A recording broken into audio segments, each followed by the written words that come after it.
500 taxis à gaz neuf pour renouveler le parc vieillissant de Thiès et de Dakar, notamment sur la desserte de l'aéroport international Blaise Diagne.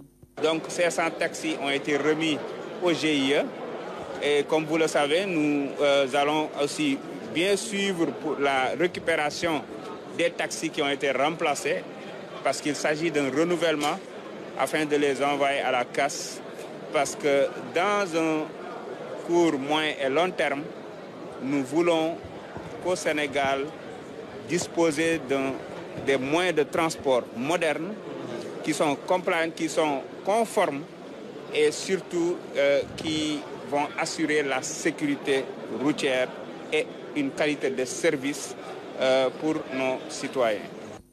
Il s'agit là d'un premier lot sur un total de 2000 taxis qui seront acquis dans le cadre d'une convention entre Sen-Iran et le CETUD. C'est 8 400 000, donc c'est des taxis très abordables avec un modèle de financement très franchement qui va soulager les opérateurs parce que le paiement est étalé. Ce qui est intéressant aussi, c'est la consommation faible, parce que c'est des taxis à gaz. Donc, avec un plein de moins de 30 000 francs, vous pouvez faire 700 km. D'autres projets qui seront portés par Sen-Iran, dont le capital est détenu à 40% par le Sénégal, seront mis en œuvre toujours dans le souci de moderniser les transports en commun.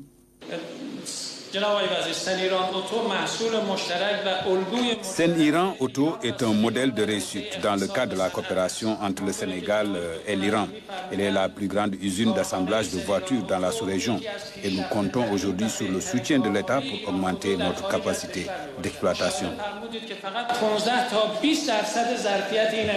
Il y a déjà des MOU qui ont été signés pour de plus grands parcs industriels car ce que nous voulons aujourd'hui, c'est produire tout type de véhicules, que ce soit des tracteurs, des motos, des taxis comme des bus. Nous avons déjà visité un prototype de bus, ce qui veut dire que le Sénégal va aussi être un producteur de véhicules, d'autant plus que nous venons de recevoir la licence pour produire les taxis de marque et de modèle Saman. Les opérateurs de transport se sont réjouis de ce projet qui à terme va changer toute la flotte et professionnaliser davantage leur travail.